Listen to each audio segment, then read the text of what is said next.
दोस्तों, अगर आप एक नया पासपोर्ट बनवाने के बारे में सोच रहे हो तो ये वीडियो आपके लिए है। क्योंकि 1 जुलाई 2026 से पासपोर्ट बनाने का जो प्रोसेस है इसके अंदर बहुत बड़ा बदलाव हुआ है और इसकी जो फीस है वो भी बदल दी गई है। 14 साल बाद सरकार ने इसकी जो फीस है वो बढ़ा दी है। सिर्फ फीस नहीं बढ़ी है, अब आपको मिलेगा चिप इनेबल ई पासपोर्ट। जी हाँ दोस्तों, आपके पासपोर्ट पर लगी होगी एक इलेक्ट्रॉनिक चिप जिसके अंदर भी आपका जो डेटा है वो डिजिटल तरीके से स्टोर होगा। तो आज के इस वीडियो के अंदर हम देखेंगे कि किस तरीके से हमें एक नए पासपोर्ट के लिए अप्लाई करना है, कितनी फीस हमें पे करनी है, क्या क्या डॉक्यूमेंट देने होंगे और पुलिस वेरिफिकेशन कैसे होगा, आपको पासपोर्ट कैसे मिलेगा। पूरी जर्नी इस वीडियो के अंदर आपको जानने को मिलेगी। और हाँ, पेमेंट कितना देना होगा उसके बारे में भी बताऊंगा। सबसे पहले तो आपको अपना जो ब्राउजर है वो ओपन करना है और यहाँ पर हमें सर्च करना है पासपोर्ट सेवा। तो हमारे सामने सरकार की जो ऑफिशियल वेबसाइट है आ जाएगी। इसका लिंक वैसे हमने वीडियो के डिस्क्रिप्शन में और आपको पिन कमेंट के अंदर दे रखा है, जहां से भी आप डायरेक्टली इस पोर्टल पर आ सकते हो। अब देखो, इस पोर्टल पर अगर आपको पासपोर्ट के लिए अप्लाई करना है, आप पहली बार आ रहे हो, तो सबसे पहले तो एक लॉगिन आईडी की आपको जरूरत होती है, जिसके लिए आपको रजिस्ट्रेशन करना होगा। इसके लिए यहाँ पर रजिस्टर का ऑप्शन दिया गया है, जिस पे हम क्लिक करेंगे तो हमारे सामने एक नया यूजर आईडी क्रिएट करने का जो छोटा सा फॉर्म है आ जाएगा, जिसमें कि सबसे पहले दो ऑप्शन आ रहे हैं, सीपीबी दिल्ली या फिर पासपोर्ट ऑफिस का। तो देखो, यहाँ पर पहला वाला जो ऑप्शन है आम नागरिक के लिए नहीं है। अगर और डिप्लोमेटिक पासपोर्ट है, ऑफिशियल पासपोर्ट है, उस केस में आप इसे सेलेक्ट करते हो। लेकिन हमें जो है एक नॉर्मल पासपोर्ट अप्लाई करना है, आम सिटीजन वाला। तो भले ही आप दिल्ली से हो, इसके लिए आपको पासपोर्ट ऑफिस वाला जो ऑप्शन है इस पर टिक करना है। अब यहाँ पर आप देखोगे कि इंडिया के अंदर जितने भी स्टेट हैं, स्टेट क्या शहर हैं जहाँ जहाँ पर पासपोर्ट ऑफिस अवेलेबल है, उनके जो नाम है आपको यहाँ पर देखने को मिल जाएंगे। तो आपका जो भी पासपोर्ट ऑफिस लगता है इस लिस्ट में से आपको सेलेक्ट करना है। आप सभी को अपना जो नाम है वो कंप्लीट नाम यहाँ पर आपको दर्ज करना है। इसी के साथ में आपको अपनी जो ईमेल आईडी है वो यहाँ पर दर्ज करना है। अच्छा, ईमेल आईडी के नीचे ही एक ऑप्शन मिलता है जिसमें कि कहा जा रहा है, क्या आप ईमेल आईडी को लॉगिन आईडी बनाना चाहते हो? तो एक बेहतर डिसीजन होगा। इससे होगा ये कि हमें अलग से एक यूजर आईडी याद करने की जरूरत नहीं होगी। हमारी जो ईमेल आईडी है वही हमारी यूजर आईडी बन जाएगी। तो चलिए यस कर देते हैं। अब इसके बाद में यहाँ पर चेक अवेलेबिलिटी का एक ऑप्शन दिखेगा। अवेलेबिलिटी जरूर चेक कर लेना है। तो मेरे केस में देखोगे कि ईमेल आईडी अवेलेबल है, हम इसे अपनी लॉगिन आईडी बना सकते हैं। इसके बाद में अब हम अपना जो पासवर्ड है वो रखेंगे, जो कि कम से कम 8 कैरेक्टर का होना चाहिए। एग्जाम्पल के लिए मैंने दिखा रखा किस तरीके का पासवर्ड आप रख सकते हो और बस आपको साइन अप करना है। अब साइन अप करते ही आप देखोगे कि हमारे ईमेल आईडी पर एक वेरिफिकेशन के लिए ओटीपी भेजा गया है। तो आप अपना जो जीमेल बॉक्स है उसे चेक करोगे तो उसमें आपको एक मेल आया होगा। हमने कंप्लीट साइन अप के ऑप्शन पे क्लिक किया है, लॉगिन आईडी हमारी क्रिएट हो चुकी है। अब हम बैक टू लॉगिन के ऑप्शन पे क्लिक करेंगे और यहाँ पर आपको लॉगिन आईडी के सेक्शन में आकर के आपने जो अपनी ईमेल आईडी बनाई थी, यूजर आईडी, उसे ही आपको दर्ज कर देना है। इसके बाद में कंटिन्यू करना है। अब यहाँ पर पासवर्ड के जरिए हम लॉगिन कर सकते हैं या फिर ओटीपी मेल पर हम ले सकते हैं। तो पासवर्ड वाला ऑप्शन आसान है। हम यहाँ पर जो भी हमने पासवर्ड सेट किया था दर्ज करेंगे और साइन इन करेंगे। अब आप देखोगे कि हम पोर्टल के अंदर लॉगिन हो चुके हैं। यहाँ पर पासपोर्ट के लिए अप्लाई करना हो या फिर आपको रिन्यू करना हो, सारे ऑप्शन मिल जाते हैं। तो यहाँ पर आप सभी को सबसे पहले तो सर्विस के सेक्शन में आना है और यहाँ पर अप्लाई फॉर फ्रेश पासपोर्ट, री इशू पासपोर्ट, हमें ये वाला जो ऑप्शन है सेलेक्ट करना है। इसकी फॉर नाउ के ऑप्शन पे क्लिक करेंगे, नेक्स्ट करेंगे। अब इसके बाद में हमारे सामने कुछ क्वेश्चन आते हैं, जिसमें कि सबसे पहले तो हम एक नए पासपोर्ट के लिए अप्लाई कर रहे हैं। तो यहाँ पर हम फ्रेश पासपोर्ट वाला ऑप्शन सेलेक्ट करेंगे। तो देखो, पासपोर्ट दो तरीके से बनाए जाते हैं। नॉर्मल पासपोर्ट की जो फीस है वो थोड़ा सा कम होती है, लेकिन 1 जुलाई से फीस के अंदर काफी बड़ा बदलाव कर दिया गया है। तत्काल पासपोर्ट थोड़ा जल्दी बन जाते हैं, लेकिन इसमें कुछ डॉक्यूमेंट भी ज़्यादा देने पड़ते हैं और इसकी जो फीस है वो भी ज़्यादा होती है। तो अगर आपके पास में समय है तो आप नॉर्मल प्रोसेस से पासपोर्ट बनाओ और इसमें जो फीस आपको अभी पे करनी पड़ेगी वो होगी 2500 रुपीज़। पहले ये जो फीस है वो 1500 रुपये होती थी। इसके अलावा अगर आप तत्काल प्रोसेस से पासपोर्ट को बनाते हो तो यहाँ पर आपको 5000 रुपये पे करने होंगे। वहीं अगर आप बुकलेट टाइप चेंज करते हो, जैसे कि 36 पेजेस की फीस अभी मैं बता रहा था, तो ज़्यादा पेजेस की बुकलेट अगर आप लेते हो तो उस केस में आपकी जो फीस है वो बढ़ जाती है 1000 रुपये। आप नॉर्मल बना रहे हो, 60 पेजेस बुकलेट ले रहे हो, तो उस केस में आपको 3500 रुपीज़ पे करने होंगे। वहीं अगर आप तत्काल प्रोसेस से पासपोर्ट बना रहे हो और बुकलेट 60 पेज की ले रहे हो तो आपको 6000 रुपये पे करने होंगे। ठीक है, तो हम यहाँ पर नॉर्मल पासपोर्ट बना रहे हैं और बुकलेट भी हमें 36 पेजेस ही चाहिए, तो हम सेव एंड नेक्स्ट के ऑप्शन पे क्लिक करेंगे। अब हमारे सामने जो अगला सेक्शन आएगा जहां पर हमें अपना जो नाम है वो दर्ज करना है। सबसे पहले तो गिवन नेम के सेक्शन में आकर के आपको अपना जो नाम है, फर्स्ट नेम और मिडिल नेम यहाँ पर दर्ज करना है। इसके अलावा आपके नाम के अंदर सर नेम है तो वो यहाँ पर आएगा। एग्जाम्पल से अगर आपका जो नाम है रजत कुमार सिंह है तो रजत और कुमार ये हो गया यहाँ पर इसमें गिवन नेम में, और सरनेम हो गया सिंह, जैसे कि यहाँ पर आ जाएगा सरनेम के सेक्शन में। इन केस आपका जो नाम है केवल रजत कुमार है, सिंह नहीं है, तो रजत यहाँ पर आ जाएगा और सरनेम के सेक्शन में आप कुमार यहाँ पर लिख दोगे। एग्जाम्पल के लिए मैं सीट आपको दिखा रहा हूँ किस तरीके से नाम को आपको फिल करना है। इसके बाद में आपका मेल फीमेल जो भी जेंडर है वो आप सेलेक्ट करोगे। यहीं पर एक ऑप्शन मिलता है जहां पर पूछा जा रहा है कि इस नाम के अलावा भी आपका कोई दूसरा नाम है। मेरे केस में नहीं है तो नो करेंगे। इसके अलावा पूछा जा रहा है क्या इससे पहले कभी भी आपने नाम को चेंज किया है। मेरे केस में नहीं है तो हम नो के ऑप्शन पे क्लिक करेंगे और इसके बाद में डेट ऑफ बर्थ के सेक्शन में आकर के डेट को सेलेक्ट करना है। आपका जो जन्म स्थान है क्या वो इंडिया के बाहर है, तो मेरे केस में नहीं, तो हम यहाँ पर नो करेंगे। अब आप देखोगे कि जैसे हमने नो किया है तो हमारे सामने विलेज या फिर शहर का नाम फिल करने का ऑप्शन आ चुका है जहां पर हमारा जन्म हुआ है। देखो अभी आप हो सकता है किसी दूसरी जगह पर रह रहे हो, आपका जो जन्म है किसी दूसरी जगह पर हुआ था, तो उस जगह का जो नाम है वो आप दर्ज करोगे जो आपका प्लेस ऑफ बर्थ है। उसके अलावा यहाँ पर स्टेट सेलेक्ट करने के लिए बोला जाएगा, तो ये भी स्टेट डिस्ट्रिक्ट जो भी आप सेलेक्ट कर रहे हो ये आपके जन्म स्थान के बारे में है। इसके बाद में मैरिटल जो भी स्टेटस है, आप शादीशुदा हो या फिर अनमैरिड हो, अपने अकॉर्डिंग आपको यहाँ पर सिलेक्शन करना है। यहीं पर एक ऑप्शन मिलता है सिटीजनशिप ऑफ इंडिया बाय का, जिसमें कि पूछा जा रहा है बेसिकली आपको जो सिटीजनशिप है वो इंडिया की कैसे मिली है। तो हमारा जन्म इंडिया के अंदर हुआ है तो हमें तो सिटीजन बर्थ से मिल गई है, तो हम बर्थ वाला जो ऑप्शन है वो सेलेक्ट करेंगे। इसके बाद में कुछ डॉक्यूमेंट नंबर यहाँ पर मांगे जाएंगे, तो अगर आपके पास में डॉक्यूमेंट नंबर है जैसे कि pan number, voter ID card आपका बना हुआ है तो वो यहाँ पर दर्ज करोगे। इन केस किसी का वोटर आईडी कार्ड नहीं बना है तो आप इसे छोड़ भी सकते हो, ऐसा कोई जरूरी नहीं है कि ये डॉक्यूमेंट होने ही चाहिए। इसके बाद में अगला ऑप्शन मिलता है एम्प्लॉयमेंट टाइप का, जहां पर आप सभी को बताना है आप गवर्नमेंट सर्वेंट हो या फिर प्राइवेट सेक्टर के एम्प्लॉय हो या फिर आप एक स्टूडेंट हो। तो मल्टीपल ऑप्शन आपके केस में दिए गए हैं, तो आप अपने अकॉर्डिंग सेलेक्ट करोगे। अगर आप कोई बिजनेस करते हो और छोटी मोटी कोई दुकान चलाते हो तो सेल्फ एम्प्लॉयड का ऑप्शन यहाँ पर सेलेक्ट कर सकते हो। अगला ऑप्शन आएगा जहां पर पूछा जा रहा है कि आपके जो पेरेंट हैं या फिर आपके जो जीवन साथी हैं क्या वो गवर्नमेंट सर्वेंट हैं। मेरे केस में नहीं है, हम नो करेंगे। इसके बाद में अगला ऑप्शन मिलता है एजुकेशन क्वालिफिकेशन का। देखो पासपोर्ट जब भी हम बनाते हैं तो क्वालिफिकेशन का काफी अहम इसके अंदर रोल होता है।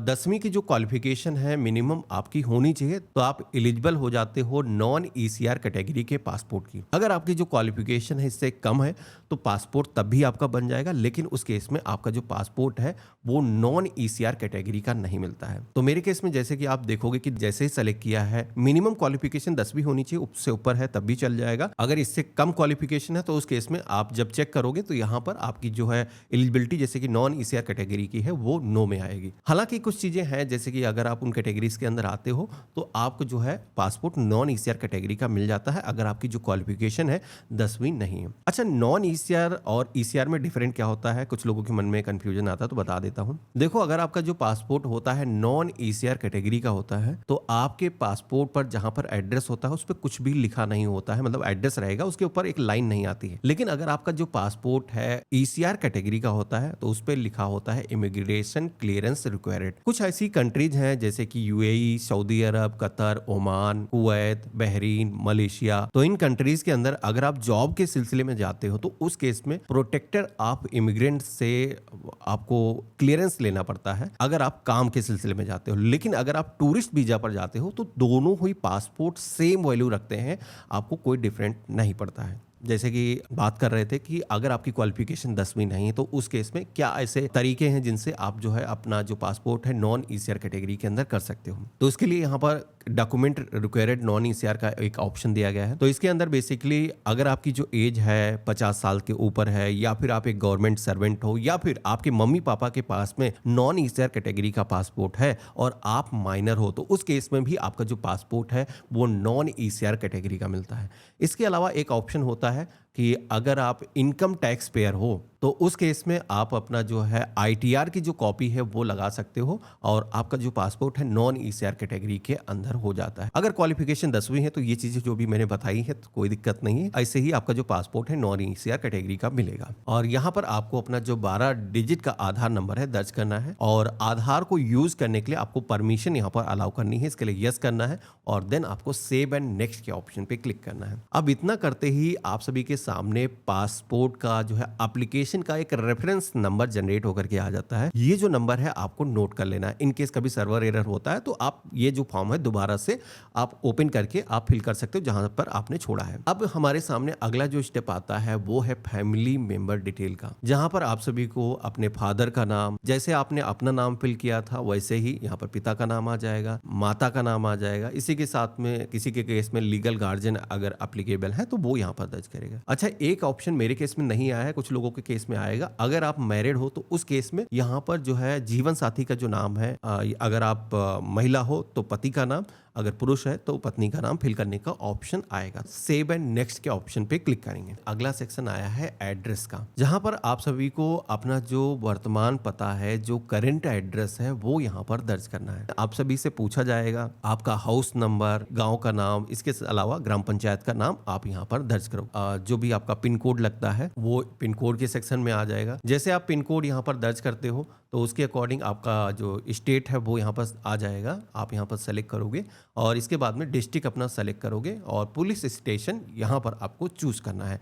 देखो, ये जो पुलिस स्टेशन आपने चूज किया है, इसी पुलिस स्टेशन पर आपका जो पुलिस वेरिफिकेशन है वो होगा, क्योंकि पासपोर्ट के केस में पुलिस वेरिफिकेशन जरूरी होता है। तो आप यहाँ पर सेलेक्ट करोगे आपका जो भी थाना एरिया का लगता है। इसके बाद में आप सभी को अपना जो मोबाइल नंबर है वो यहाँ पर दर्ज करना है। इसके बाद में आप अपनी जो जीमेल आईडी है, जो जीमेल आईडी आपने अकाउंट बनाते समय डाली थी, दोबारा से आप दर्ज करोगे। अब इसके बाद में अगला जो ऑप्शन मिलता है वो है परमानेंट एड्रेस का। तो अगर आपके केस में परमानेंट एड्रेस एप्लीकेबल है तो आप यहाँ पर यस करोगे। इसके बाद में आप सभी के सामने अगेन एक क्वेश्चन पूछा जाएगा, जहां पर पूछा जाता है कि परमानेंट एड्रेस और जो ऊपर आपने प्रेजेंट एड्रेस फिल किया है क्या दोनों सेम है। देखो, कई बार क्या होता है कि हम काम के सिलसिले में, जॉब के सिलसिले में किसी भी दूसरे एड्रेस पर रहने लगते हैं और कुछ केसेस में होता यह है कि हमारा परमानेंट एड्रेस एप्लीकेबल होता है, फैमिली हमारी दूसरी जगह पर रह रही होती है। तो उस केस में अगर आपके केस में एप्लीकेबल है तो आपको यहाँ पर बताना है। लेकिन एक चीज बता देता हूं, तो कई केसेस में ऐसा भी देखा गया कि पुलिस वेरिफिकेशन दोनों जगह पर होता है। तो अगर आपके केस में सिंगल एड्रेस से काम चल रहा है तो आप सिंगल एड्रेस फिल करना, और हमने यहाँ पर जैसे कि कर दिया कि भाई सेम है दोनों हमारे पते, और इसके बाद में आप देखोगे कि नया पता हमें दर्ज करने की जरूरत नहीं पड़ रही है। यहाँ पर हम सेव एंड नेक्स्ट के ऑप्शन पे क्लिक करेंगे। अब हमारे सामने अगला सेक्शन आएगा जो कि होगा इमरजेंसी कॉन्टेक्ट डिटेल का। देखो, अगर आप इंडिया के बाहर हो, अब्रॉड में हो और उस समय आपकी फैमिली से कोई कॉन्टेक्ट करना चाहे तो उसके लिए यहाँ पर आपको इमरजेंसी कॉन्टेक्ट डिटेल दर्ज करना है, जिसमें कि आपके मम्मी पापा में से कोई हो सकता है या फिर आपके भाई हो सकते हैं, कोई गार्जियन हो सकता है। उसका नाम और एड्रेस एक लाइन के अंदर रहेगा। इसके अलावा उनका मोबाइल नंबर यहाँ पर आ जाएगा, टेलीफोन नंबर होगा नहीं, ईमेल आईडी उनकी यहाँ पर आप दर्ज कर सकते हो और इसके बाद में सेव एंड नेक्स्ट के ऑप्शन पे क्लिक करना है। अब कुछ क्वेश्चन आएंगे जहां पर आप सभी से पूछा जाएगा क्या आप कोई भी आइडेंटिटी सर्टिफिकेट होल्ड करते हो, नो के ऑप्शन पे क्लिक करना है। इसके अलावा पूछा जाएगा क्या कभी भी आपने इससे पहले डिप्लोमेटिक ऑफिशियल पासपोर्ट होल्ड किया है। तो अगर आपके केस में आपको सरकारी काम से कभी भी बाहर भेजा गया, आपके पास में है ऐसा कोई पासपोर्ट, तो आप उसकी डिटेल यहाँ पर बताओगे। मेरे केस में कोई डिटेल नहीं है, हम यहाँ पर नो करेंगे। इसके अलावा यहाँ पर पूछा जाएगा क्या इससे पहले कभी भी आपने पासपोर्ट के लिए अप्लाई किया है। अगर आपने ऐसा किया है तो यस करना है और पुराना एप्लीकेशन नंबर आपको यहां पर देना होगा, जो एप्लीकेशन नंबर जैसे कि मेरे केस में दिख रहा है। नेक्स्ट करेंगे। अब इसके बाद में फिर से कुछ क्वेश्चन आ जाएंगे जो कि बेसिकली पासपोर्ट आपको मिलेगा या नहीं मिलेगा, इसकी एलिजिबिलिटी को तय करते हैं। जहां पर कुछ क्वेश्चन जैसे कि दिए गए हैं कि क्या आप पे कोई कोर्ट के अंदर केस चल रहा है, कोई क्रिमिनल केस के अंदर आप इन्वॉल्व हो, कोई कोर्ट के अंदर केस पेंडिंग तो नहीं है। तो इस तरीके के क्वेश्चन यहाँ पर पूछे जाते हैं। कभी भी आपको जो है किसी भी कंट्री से डिटेन तो नहीं किया गया है। एक नॉर्मल एप्लीकेंट के केस में यहाँ पर सभी में नो ही रहेगा, लेकिन रीड कर लेना है। अगर आपके केस में कोई भी ऐसी कंडीशन है जो कि एप्लीकेबल है तो उस केस में आपको बताना हो। सेव एंड नेक्स्ट के ऑप्शन पे क्लिक करेंगे। अब इसके बाद में अगला जो स्टेप आएगा जहां पर हमें पासपोर्ट का जो प्रीव्यू है वो देखने को मिल जाएगा। तो अब आप यहां पर देख सकते हो कि पासपोर्ट आपको जब बन करके मिलेगा तो उस पे आपका नाम और पिता का नाम, ये सारी डिटेल कहां पर होंगी, इसमें कोई कमी तो नहीं है। आपको ये डिटेल केवल मिलान करना है कि सारी चीजें सही हैं। यहाँ पर जो है उपनाम ऊपर रहता है, यानी कि सरनेम ऊपर रहेगा। आपका जो मेन नाम है जैसे कि फर्स्ट नेम, मिड नेम, ये आपको गिवन नेम के सेक्शन में दिखेगा, तो ये परफेक्ट है, कोई गलती नहीं कर रहे हो। यहाँ पर सारी चीज मेरे केस में सही है, आई एग्री करना है और इसके बाद में हम सेव एंड नेक्स्ट के ऑप्शन पे क्लिक करेंगे। अब अगला जो स्टेप आता है वो आता है डॉक्यूमेंट का। देखो डॉक्यूमेंट के केस में दो तरीके के मेन डॉक्यूमेंट लगते हैं पासपोर्ट को बनाने के लिए। वैसे तो मेरे केस में 3 डॉक्यूमेंट आए हैं, मैं एक्सप्लेन करूंगा क्यों आए हैं, क्योंकि नॉन ईसीआर कैटेगरी का पासपोर्ट अगर आप चाहते हो तो उस केस में 3 डॉक्यूमेंट आपको देने होते हैं, जिसमें कि पहला डॉक्यूमेंट है प्रूफ ऑफ बर्थ का। तो प्रूफ ऑफ बर्थ के अंदर आप कौन कौन से डॉक्यूमेंट दे सकते हो? एक तो आपका बर्थ सर्टिफिकेट अगर आपके पास में है तो वो यहाँ पर चल जाएगा। इसके अलावा इलेक्शन फोटो आइडेंटिटी कार्ड यानी कि वोटर आईडी कार्ड हो गया, परमानेंट अकाउंट नंबर यानी कि पैन कार्ड हो गया। तो इस तरीके के मल्टीपल ऑप्शन यहाँ पर दिए गए हैं। ड्राइविंग लाइसेंस है तो वो भी आप यहाँ पर दे सकते हो। इसके बाद में सेकंड डॉक्यूमेंट के सेक्शन में आएंगे जो कि होगा प्रेजेंट रेसिडेंस एड्रेस का, यानी कि वर्तमान जो पता हमने फिल किया था उस पते को साबित करता हो, तो उसके लिए इस ऑप्शन पे क्लिक करेंगे। अब मल्टीपल डॉक्यूमेंट आ चुके हैं, यहाँ पर आपको आधार कार्ड का भी ऑप्शन मिल जाता है, आर्म लाइसेंस। इसके अलावा आप देखोगे कि electricity bill, gas connection, income tax assessment order हो गया। तो मल्टीपल डॉक्यूमेंट के ऑप्शन दिए गए हैं, तो जो भी डॉक्यूमेंट आपके पास में है आप यहाँ पर सेलेक्ट कर लोगे।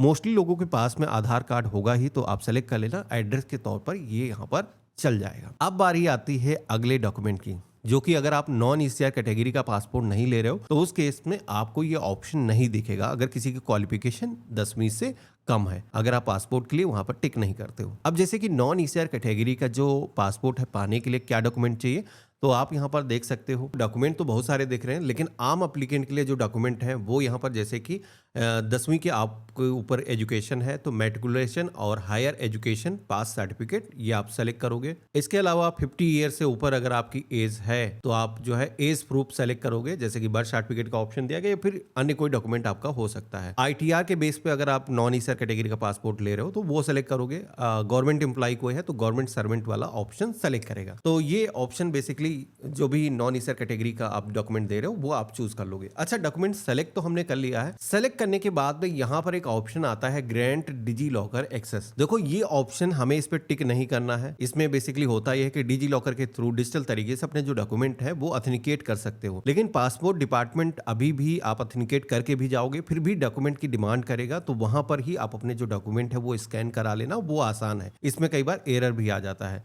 तो हम यहाँ पर इसके बाद में पेज में नीचे की तरफ आएंगे। इसके बाद में हम अपना जो डिक्लेरेशन है एक्सेप्ट करेंगे, जो भी हम इंफॉर्मेशन दे रहे हैं वो पूरी तरीके से सही है। अपना जो स्थान है उस प्लेस का जो नाम है दर्ज करोगे और इसके बाद में प्रीव्यू के ऑप्शन पे क्लिक करोगे। तो हमने फॉर्म के अंदर जो भी इंफॉर्मेशन भरी है एक बार मिलान करने का ऑप्शन आएगा, तो एक बार आपको चेक कर लेना है, क्रॉस चेक कर लेना है कि हाँ सारी चीज़ें सही हैं। बाकी हम अब आगे के प्रोसेस पे बढ़ते हैं, हम इसको क्लोज कर देंगे और इसके बाद में हम फॉर्म को सबमिट करेंगे। अब जैसे हमने सबमिट के ऑप्शन पे क्लिक किया है तो ये जो एप्लीकेशन है लॉक हो चुकी है। लॉक करने के बाद में अब आपको फीस का जो पेमेंट है वो करना है। इसके लिए आपको पे एंड शेड्यूल अपॉइंटमेंट के ऑप्शन पे क्लिक करना है और आप सभी को पासपोर्ट सेवा केंद्र सेलेक्ट करना है। पीएसके की एक लिस्ट आ जाएगी। यहाँ पर आप देखोगे कि कुछ सेंटर ऐसे हैं जिनके आगे पीएसके लिखा गया है, कुछ सेंटर ऐसे हैं जहां पर POPSK लिखा गया है। तो देखो रिसेंटली आपने सुना होगा कि बहुत सारे पोस्ट ऑफिस के अंदर पासपोर्ट ऑफिस खोले गए हैं, वहां पर भी आप अपना जो बायोमेट्रिक है डॉक्यूमेंट स्कैन करा सकते हो। तो जो POPSK दिख रहे हैं ये पोस्ट ऑफिस के अंदर आपको जो है पासपोर्ट ऑफिस जो मिलेंगे उनकी बात हो रही है, और PSK जो डिफॉल्ट गवर्नमेंट के सेंटर हैं पहले के वो यहाँ पर दिख रहे हैं। तो आप अपने अकॉर्डिंग जिस भी सेंटर पर जा सकते हो तो आप सेलेक्ट कर सकते हो। तो यहाँ पर जैसे कि मैं PSK लखनऊ सेलेक्ट करता हूँ। इसके बाद में आप देखोगे कि जैसे हमने सिलेक्शन किया है तो पासपोर्ट ऑफिस की जो इंफॉर्मेशन है वो यहाँ पर आ चुकी है। ये जो है इसी एड्रेस पर आपको जाना होगा। यहाँ पर डेट एक डिफॉल्ट तौर पर सेलेक्ट होकर के आएगी अपॉइंटमेंट की। हालांकि ये जो डेट है आप अपने अकॉर्डिंग चेंज भी कर सकते हो। अगर आप इस डेट को नहीं जाना चाहते हो तो कैलेंडर का ऑप्शन दिया गया है, आप नेक्स्ट के ऑप्शन पे क्लिक करके आगे कैलेंडर में जा सकते हो। जो भी ग्रीन कलर से यहाँ पर डेट दिख रही हैं आप इनमें से कोई भी डेट अपने लिए सेलेक्ट कर सकते हो। इसके बाद में हम मेक पेमेंट के ऑप्शन पे क्लिक करेंगे और ओके करेंगे। तो यहाँ पर अब आप सभी के सामने पेमेंट करने का पेज आ जाएगा, क्योंकि आज की डेट में फीस बढ़ चुकी है 1 जुलाई के बाद में। अगर आप पासपोर्ट को बना रहे हो तो पहले 1500 रुपये में काम हो जाता था, नॉर्मल पासपोर्ट बनाते थे। अब आपको 2500 रुपये देने होंगे। अब हम पे के ऑप्शन पे क्लिक करेंगे तो यहाँ पर ये जो फीस है पे करने के लिए हमारे सामने मल्टीपल पेमेंट मेथड आ जाएंगे। अब आप चाहो नेट बैंकिंग या फिर डेबिट कार्ड, क्रेडिट कार्ड के माध्यम से ऑनलाइन पेमेंट कर सकते हो, और यूपीआई का भी ऑप्शन दिया गया है। हम यहाँ पर यूपीआई से पेमेंट करेंगे क्योंकि काफ़ी आसान है और कार्ड वगैरह की डिटेल भी डालने की जरूरत नहीं होती है। क्यूआर कोड आ जाएगा, उसको हम स्कैन करके भी पेमेंट कर पाएंगे। हमने कंफर्म किया, आप देखोगे कि हमारे सामने एक क्यूआर कोड आ चुका है। अब ये जो क्यूआर कोड है, हम जो भी यूपीआई एप्लीकेशन यूज़ करते हैं, चाहे गूगल पे हो, फ़ोन पे हो, हम उसके ज़रिए स्कैन करेंगे और हम पिन डाल करके ऑथेंटिकेट करेंगे, हमारा जो पेमेंट है वो हो जाएगा। अच्छा, एक चीज़ बता देता हूँ, जब भी आप पेमेंट करते हो तो पेमेंट करते वक्त इस पेज को आपको छेड़ना नहीं है। ध्यान रखना है, जब भी आप पेमेंट कर रहे हो, पेमेंट होने के बाद में सक्सेस का मैसेज ऑटोमेटिक आएगा। इसी के साथ में हमारा जो अपॉइंटमेंट है वो यहाँ पर सफलतापूर्वक बुक हो चुका है। आप देखोगे कि अपॉइंटमेंट की हमारी डेट यहाँ पर आ चुकी है, साथ ही में टाइम जो हमें मिला है वो भी यहाँ पर अब लिख करके आ चुका। तो हम यहाँ पर प्रिंट अपॉइंटमेंट रिसिप्ट के ऑप्शन पे क्लिक करेंगे तो यहाँ पर ये जो पावती रिसिप्ट है डाउनलोड हो जाएगी। इसको आप प्रिंट कर लेना या फिर आप अपने फोन के अंदर भी सेव करके रख सकते हो। डिजिटल तरीके से भी पासपोर्ट ऑफिस के अंदर आप दिखा सकते हो। अब ये जो अपॉइंटमेंट वाली डेट है, इस डेट पर आपको जाना है पासपोर्ट ऑफिस। अब जब भी आप पासपोर्ट ऑफिस जा रहे हो तो जो भी डॉक्यूमेंट आपने यहाँ पर सेलेक्ट करे हैं वो डॉक्यूमेंट ओरिजिनली आपको लेकर के जाना है पासपोर्ट डिपार्टमेंट। जो ऑफिस आपने सेलेक्ट किया है वहां पर लेकर के जाओगे और उनकी एक एक फोटोकॉपी कर लेना, क्योंकि कई जगहों पर आपको डॉक्यूमेंट दिखाने होते हैं। तो फोटोकॉपी अगर आप कर लोगे और ये अपॉइंटमेंट स्लिप भी एक पन्ना अगर निकाल लोगे पहला वाला, तो आपको हर जगह पर आसानी होगी एंट्री लेने में। निश्चित जो भी समय है उससे 30 मिनट पहले आपको पहुंच जाना है, जिससे कि आप किसी भी तरीके की परेशानी को ना फेस करो। यहाँ पर जो है पासपोर्ट आप ऑफिस जब भी आप जाते हो तो ओरिजिनल जो डॉक्यूमेंट है वहीं पर आपके स्कैन किए जाते हैं और उसके बाद में आपके ओरिजिनल जो डॉक्यूमेंट है वो आपको वापस कर दिए जाते हैं। डॉक्यूमेंट आप स्कैन कराओगे, इसके साथ ही में आपको अपने जो बायोमेट्रिक हैं वो वहाँ पर देने होंगे, यानी कि फिंगरप्रिंट आपके स्कैन किए जाएंगे और इसी के साथ में आपकी एक फोटो कैप्चर करी जाएगी जो कि DSLR कैमरे के माध्यम से कैप्चर की जाती है। अब ये जो है प्रोसेस जब भी आप कंप्लीट करोगे तो पहला काउंटर आएगा, ये सब काम होगा। बी काउंटर पर जाओगे तो एक बार एप्लीकेशन को क्रॉस चेक किया जाएगा, डॉक्यूमेंट मिलान किया जाएगा। इसके बाद में आपको रिडायरेक्ट कर दिया जाएगा सी काउंटर पर। जो भी स्टेप आप कंप्लीट करोगे डिस्प्ले पर आपका टोकन नंबर दिखेगा कि आप अभी किस काउंटर पर जाओगे, तो वहाँ से देख सकते हो। बाकी नाम वो बुलाते भी हैं। तो सी काउंटर जो मेन होता है वो गवर्नमेंट के ऑफिसर वहाँ पर बैठते हैं जो डिसाइड करते हैं कि आपको पासपोर्ट इशू करना है या नहीं करना है। अगर आपके सारे डॉक्यूमेंट सही हैं, जो भी क्वेश्चन आप सभी से बेसिक पूछे जाते हैं तो वो सारी चीज़ें आप सही बताते हो तो आपकी जो फाइल है वो ग्रांटेड हो जाती है और उसके बाद में आप घर चले आते हो। आपका पासपोर्ट ऑफिस का जो काम है वो खत्म हो जाता है। अब जैसे आपकी फाइल वहाँ से लॉक हो गई, घर आ गए, घर आने के बाद में अब बारी आती है पुलिस वेरिफिकेशन की। 1 से 2 दिनों के अंदर जो भी आपका रीजनल ऑफिस है वो आपकी जो फाइल है वो सेंड करता है पुलिस डिपार्टमेंट को, जो कि सबसे पहले तो आपके डिस्ट्रिक्ट के जो मेन पुलिस ऑफिसर्स होते हैं उनके पास में जाती है और उसके बाद में फिर आपके पुलिस थाने के अंदर आती है। तो पुलिस थाने के अंदर जो है जो वेरिफिकेशन का प्रोसेस होता है उसमें कई बार पुलिस डिपार्टमेंट के जो ऑफिसर्स हैं वो आपके घर के पते पर विजिट कर सकते हैं या फिर कई बार केसेस में ये भी देखा गया है कि वो आपको फ़ोन करके बुला लेते हैं कि आपने पासपोर्ट के लिए अप्लाई किया है, आप थाने में आइए, हमसे मिलिए आकर के। तो पुलिस वेरिफिकेशन में बेसिकली बैकग्राउंड वेरिफिकेशन होता है कि थाने के अंदर कोई क्रिमिनल रिकॉर्ड तो आपका रजिस्टर्ड नहीं है, इसके अलावा आप उनके थाने के एरिया के अंदर निवास कर रहे हो। तो आपके जो डॉक्यूमेंट हैं जो भी आपने पासपोर्ट डिपार्टमेंट में सबमिट करें उनकी एक फोटोकॉपी लेकर के जाना, वो सबमिट कर देना थाने में। देखो पुलिस डिपार्टमेंट की तरफ से आज की डेट में डिजिटल तरीके से ही अप्रूवल दिया जाता है। वो अपनी आईपैड से आपको अप्रूव कर देते हैं कि आपके जो है सारे रिकॉर्ड सही हैं। उसके बाद में आपका जो पासपोर्ट है 1 से 2 दिनों के अंदर प्रिंटिंग के अंदर चला जाता है और प्रिंट होकर के आपके घर के पते पर पोस्टमैन लेकर के आता है। तो ये है इंटायर प्रोसेस पासपोर्ट को बनाने का। लेकिन यहाँ पर बात सुनते सुनते आपके मन में एक सवाल जरूर आया होगा, क्या नसीम भाई आपको वहाँ पर थाने के अंदर कोई पैसे देने पड़ते हैं पासपोर्ट को बनाने के लिए? जी दोस्तों, ऐसा कुछ भी नहीं है। गवर्नमेंट की तरफ से जो फीस आपने पे करी है वही बस आपको फीस पे करनी होती है। इसके अलावा कोई भी पैसे कहीं देने की ज़रूरत नहीं होती है।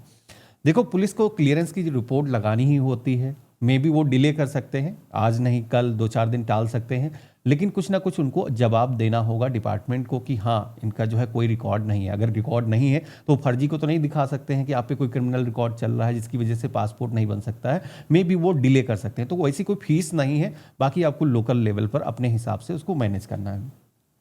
देखो, पासपोर्ट वेरिफिकेशन जैसे कि पुलिस की तरफ से जैसे क्लियरेंस रिपोर्ट लग गई, अब आप सोचो कि आपको पासपोर्ट तुरंत मिल गया, ऐसा नहीं होता है। देखो, रिपोर्ट लगने के बाद में आपका जो पासपोर्ट है वो जाता है प्रिंटिंग के अंदर, प्रिंट होकर के उसकी क्वालिटी चेक होती है और देन आपके घर के पते पर पोस्टमैन लेकर के आता है। और पोस्टमैन जब आपका पासपोर्ट लाता है तो उसमें भी ध्यान रखना है कि जिसके नाम से पासपोर्ट है, पासपोर्ट गवर्नमेंट की तरफ से सख्त निर्देश हैं कि उसी को हैंडओवर किया जाए।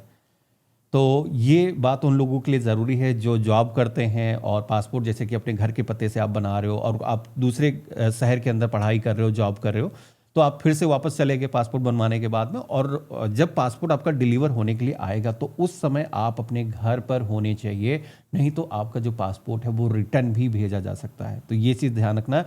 आपको ट्रैकिंग नंबर मिलेगा, उसको ट्रैक करते रहना इंडिया पोस्ट की वेबसाइट पर कि जो है आपका जो पासपोर्ट है वो कहाँ पहुँचा है। जैसे पोस्टमैन आउट फॉर डिलीवरी दिखाए, आप पोस्टमैन से कांटेक्ट कर सकते हो या फिर खुद ही आपसे वो कांटेक्ट कर लेगा। तो ये रहा कंप्लीट प्रोसेस। इस तरीके से आप अपना जो पासपोर्ट है बना सकते हो। आशा करता हूं मैंने सरल भाषा में सारी इंफॉर्मेशन इस वीडियो के अंदर कवर करी है। अगर आपको हमारा ये काम पसंद आया है तो वीडियो को लाइक करके जरूर जाना, चैनल को फॉलो कर लेना, और हम मिलते हैं ऐसे ही एक नया वीडियो में। तब तक के लिए गुड बाय, जय हिंद।